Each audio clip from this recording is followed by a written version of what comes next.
예, 찬양 감사합니다. 2024년 시작했나 했더니 벌써 마지막 주가 되었습니다. 세월이 얼마나 빠른지.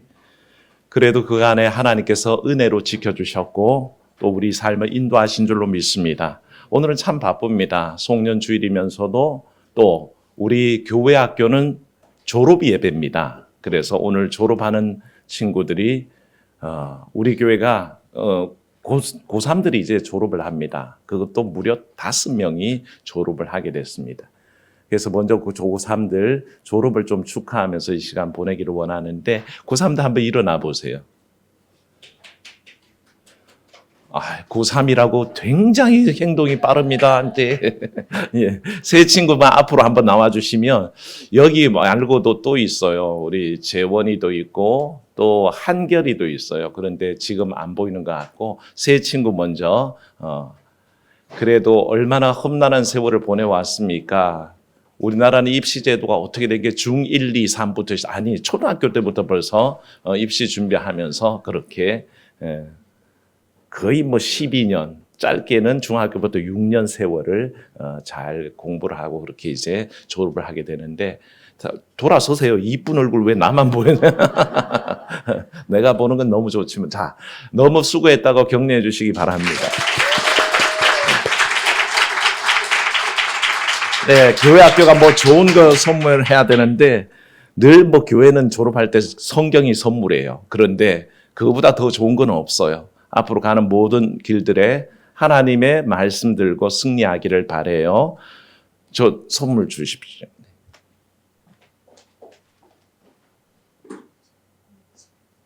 잠깐만 다시 한번 돌아서 주세요. 우리 공인채 수고했어요.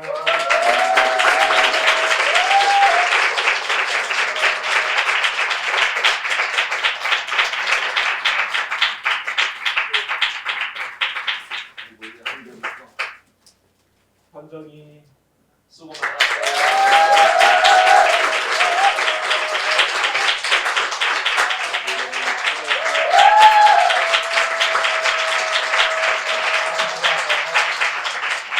인사할 때 박수로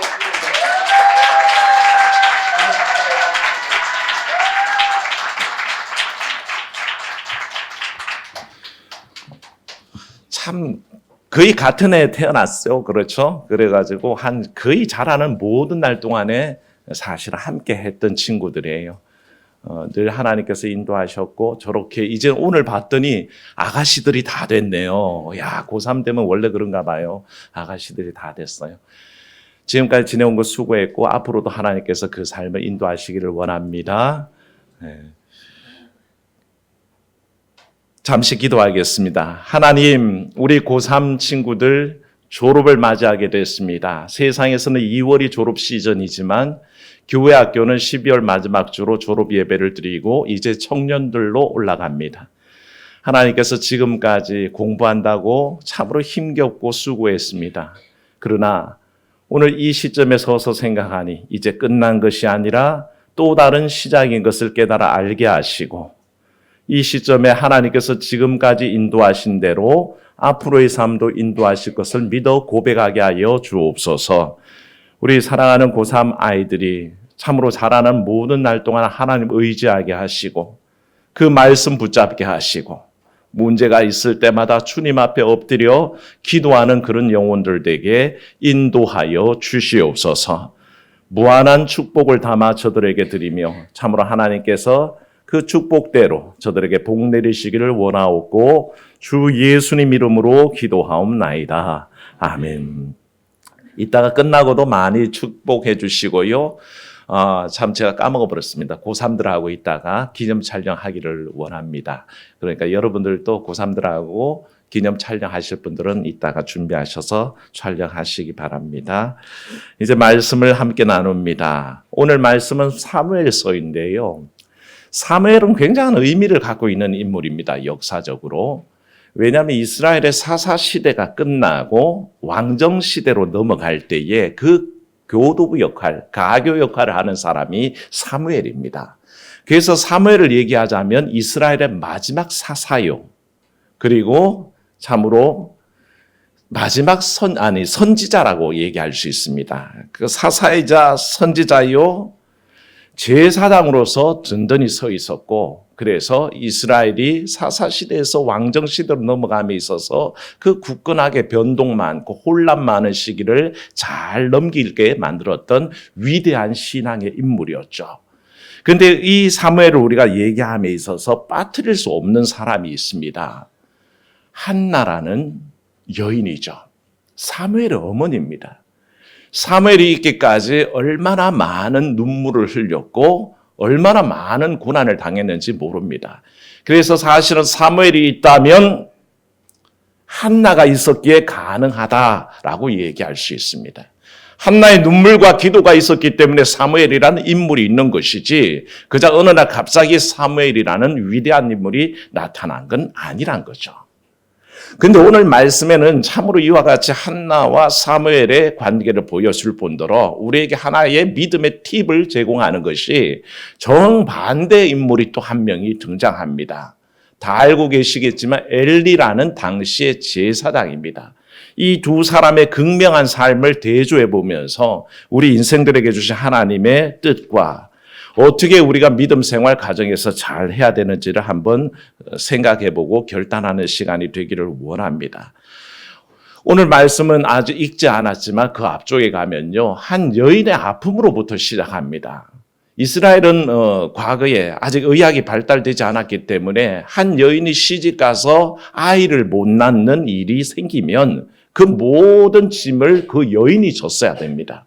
그래서 여인 때문에 아닌데도 그걸 증명할 방법이 없으니까 그 후사를 잊지 못하는 모든 고통을 다 여인이 짊어지고 살 수밖에 없는 숙명이었습니다. 한나라는 여인이 바로 그랬습니다.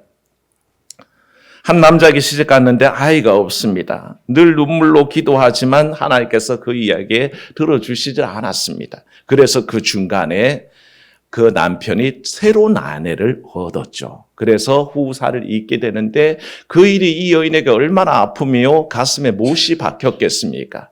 그런 일이 있은 뒤부터 이 여인은 더 열심히 하나님께 매달릴 수밖에 없었습니다. 그래서 성전에 나가서 늘 기도하는데 하나님 앞에 엎드려 기도하는데 눈물을 흘리며 하나님 앞에 마치 다른 사람이 보면 미친 사람처럼 그렇게 기도를 하는 겁니다. 하나님 내 억울한 거 이거 좀 풀어주십시오. 내 이 가슴 맺힌 엉어리 한을 좀 풀어주십시오라고 부르짖는데 그때 엘리라는 당시 제사장이 이 여인을 보고 있다가 책망을 하는 겁니다.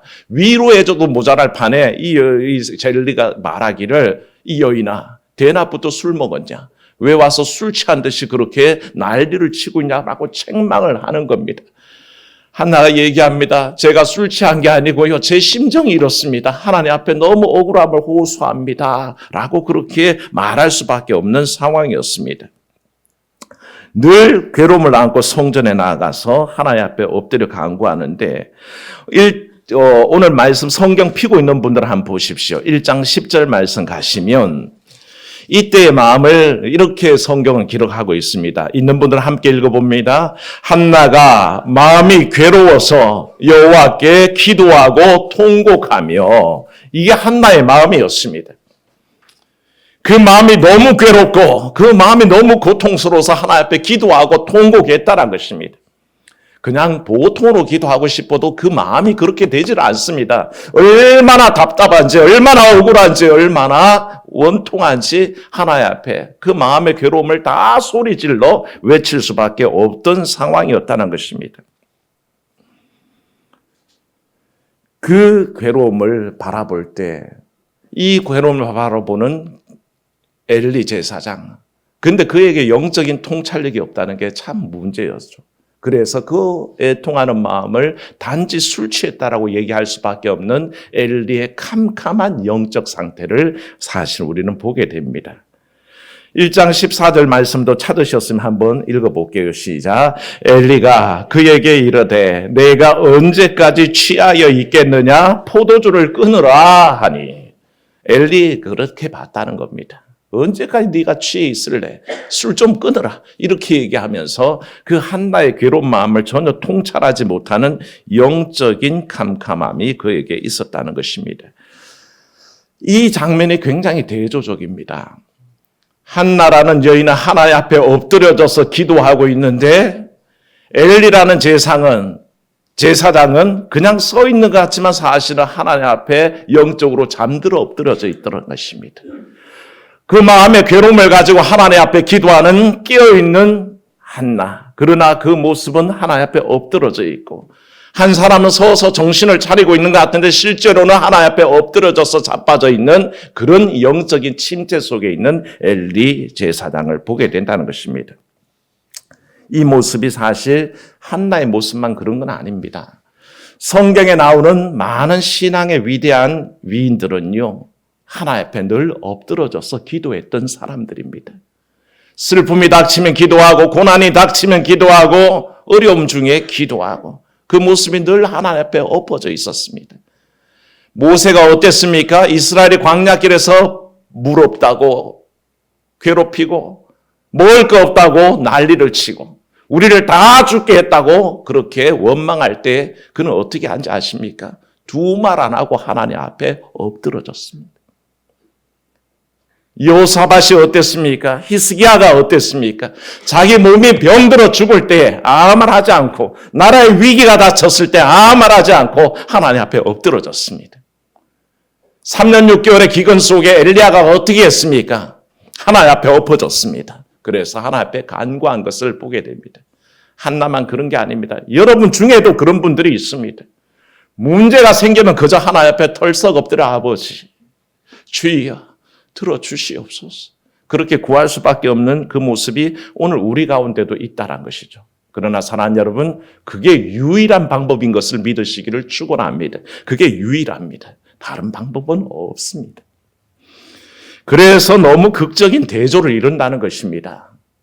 하나님 앞에 온전히 엎드러지는 한나의 모습과 제사장이라는 명목은 갖고 있지만 영적인 잠을 자고 넘어져 있는 그저 하나님 앞에 엎어져 자고 있는 엘리의 모습을 우리는 대조해서 보게 됩니다. 결국에는 결국에는 하나님께서 그 한나의 기도에 응답하셨죠. 그리고 늦게나마 아들 사무엘을 주셨습니다. 얼마나 기뻤는지 하나님 이 아들 하나님 앞에 드립니다.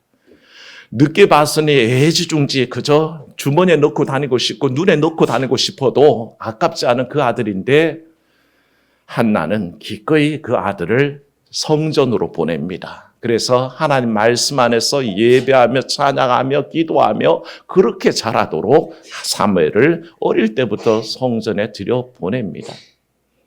그래도 부모의 마음인지라 때가 되면 꽃과 옷을 해서 입히고 그 당시에는 구하기 힘든 그 세마포 옷을 고이 지어서 아들에게 해마다 갖다 갈아입히면서 그렇게 하나님 전에 살지만 가장 줄 수 있는 최고의 사랑을 주며 그렇게 사무엘을 키웁니다.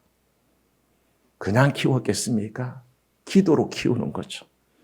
하나님 앞에 맡겼습니다. 하나님께서 저 아이를 인도해 주세요. 그 마음으로 키웠습니다.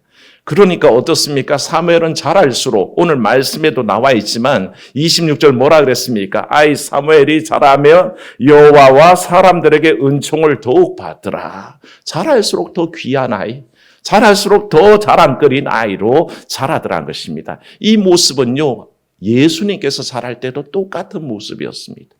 아이 예수가 자라며 사람들과 하나님 앞에 사랑스러워져 가더라 라고 예수님을 얘기했다면 사무엘에 대해서 더욱 은총을 받더라 라고 평가하고 있는 것을 보게 되죠. 그러니까 기도와 말세로 약한 아이가 어떻게 자라는지를 알 수 있는 부분인 거죠. 교회학교 우리 고3 아이들 자랑스럽게 5명이 졸업하게 됐습니다. 이 졸업 예배를 드리면서 제가 생각되는 것은 그 뒤에는 끊임없는 부모님들의 기도와 또 그 가족들의 기도가 있었던 줄로 믿습니다. 얼마나 노심초사 그렇게 기도하고 양육했겠습니까? 시험 보기 전까지 우리 장로님, 원로 장로님 기도하러 오시면 그렇게 하시더니 어느 날 시험 다 끝나고 합격 소식 온 다음에는 나가시면서 맨날 콧노래를 부르시면서 이렇게 가시는 모습을 보면서 얼마나 기도하셨는지 그 마음에 부담이 있었는지를 깨닫게 됩니다. 지금까지 양육했던 그 모습 그대로 더 성장하고 더 온전해지고 더 정진하리라고 저는 확신합니다. 근데 끝은 아니라는 거죠. 제가 기도했던 대로 이젠 끝이 아니라 점점 더 하나님 앞에서 더 온전한 삶으로 서기 위한 출발을 하게 됩니다. 그러니 거기에 우리 사랑하는 성도들께서 더 응원해 주시고 더 기도해 주시기를 바랍니다. 근데 이 한나에게만 아들이 있었던 게 아니라 문제는 제사장 엘리에게도 두 아들이 있었습니다. 우리가 다 아는 이름이죠. 홈리와 비느하스입니다. 이 아들들은요, 행실이 나쁘고 놀랍게도 여호와를 알지 못한다 그랬습니다. 이게 무슨 말일까요? 제사장의 아들들 아닙니까? 그들도 태어나면서 제사장의 직분을 물려받을 아이들입니다. 나면서부터 어릴 때부터 하나님의 이름을 들었고 하나님의 말씀 들었고 하나님의 도리를 배웠고 하나님 뜻대로 어떻게 살지를 가르침 받아야 했던 그들인데 성경은 놀랍게도 뭐라고 하냐면 그들이 행실 나쁘고 여호와를 알지 못하더라 그렇게 얘기하고 있다는 것입니다. 오죽하면요 얼마나 행실이 나빴으면 백성들이 하나님 앞에 제물 드리려고 고기를 가져와서 이렇게 하면 하나님 앞에 아직 제사 드리기 전인데 예배 드리기 전인데 자기가 갈고리를 가지고 이렇게 휘저어가지고 고기 덩어리 큰 게 있으면 끄집어내서 자기들 먼저 먹어버립니다. 그러니까 사람도 없고 하나님도 없는 그런 삶을 살더라는 것이죠. 그 죄가 점점 못돼지니까 나중에는요 회막문에서 수종 들던 레위 지파 여인들이 있었습니다. 이 여인들과 동침하며 그렇게 범죄를 저지르는 겁니다. 그 죄가 얼마나 큰지 2장 17절인데요. 찾아 있는 분들 오늘 말씀 바로 윗절이죠. 읽어봅니다. 시작. 이 소년들의 죄가 여호와 앞에서 심히 크면 그들이 여호와의 제사를 멸시함이었더라. 아멘. 그 죄가 얼마나 큰지 성경 기록했고요. 그 가장 큰 죄, 여인들과 동침했던 문제, 그장 재물을 끌고 올리는 이 문제들 다 포괄해서 한마디로 정의하기를 예배를 무시하더라는 것입니다. 하나님을 섬기는 도리, 하나님 앞에 내 진정을 드리는 일, 하나님 만나서 기도하고 찬양하는 일, 이걸 하등의 가치 없는 걸로 생각하고 그 인생이 죽음을 향해서 달려가더라는 것입니다. 사랑하는 여러분, 이런 일이 어떻게 있을 수가 있겠습니까? 제사장의 아들들이 이와 같이 되었다면 엘리가 제가 처음에 말씀드렸죠. 얼마나 영적인 잠을 자고 있는지 알 수 있는 부분이라는 것이죠. 이 일이 있었을 때에 엘리 제사장의 태도가 참 미온적입니다. 24절 참고 삼아 한번 읽어볼게요. 24절 보시면 내 아들들아 그리하지 말라. 내게 들리는 소문이 좋지 아니하니라. 너희가 여호와의 백성으로 범죄하게 하는도다.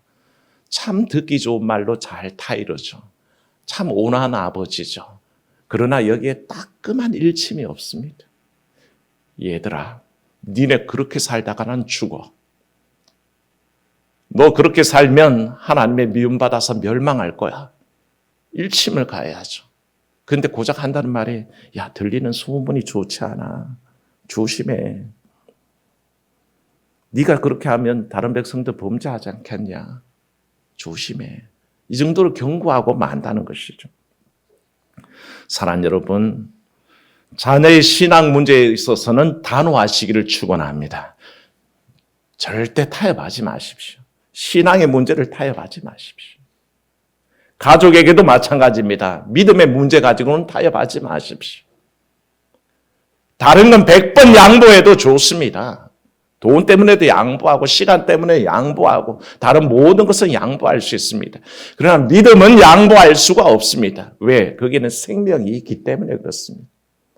결국엔 생명이 걸린 일이었죠.